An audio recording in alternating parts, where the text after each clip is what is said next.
Aujourd'hui, on va répondre à une question que beaucoup se posent. Faut-il s'entraîner avec des charges très lourdes ou plutôt travailler autour de 70 à 80% de son max? Et surtout, quelle méthode construit réellement du muscle? Pour comprendre ça, il faut savoir qu'un vrai développement musculaire repose sur trois critères essentiels.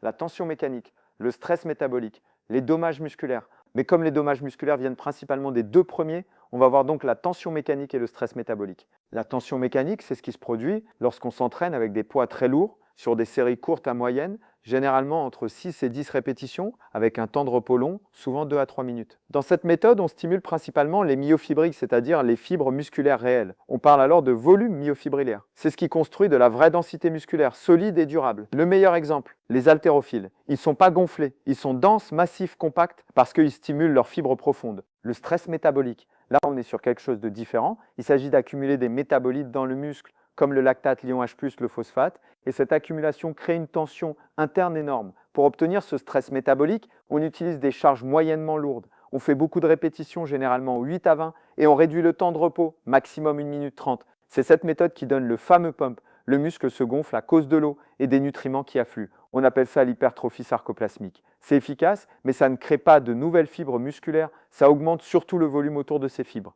C'est exactement ce que les bodybuilders utilisent avant les compétitions pour paraître plus remplis et plus volumineux. Donc, c'est quoi le mieux? La vérité, c'est que les deux méthodes sont indispensables. Les charges lourdes construisent la structure du muscle. Les charges moyennes et les reps longues augmentent le volume, la congestion et la réponse hormonale. L'idéal, utiliser la tension mécanique sur les exercices composés, squat, développé couché, rowing, soulevé de terre. Et utiliser le stress métabolique sur les exercices d'isolation, curls, écartés, extension triceps, élévation latérale. Alors, faut-il s'entraîner lourd ou à 70-80% de son max? Ça dépend de ton objectif. Mais si tu veux le meilleur développement possible, combine les deux. Teste, ajuste et regarde ce qui fonctionne le mieux pour ton corps. Abonne-toi si tu veux comprendre enfin comment t'entraîner intelligemment.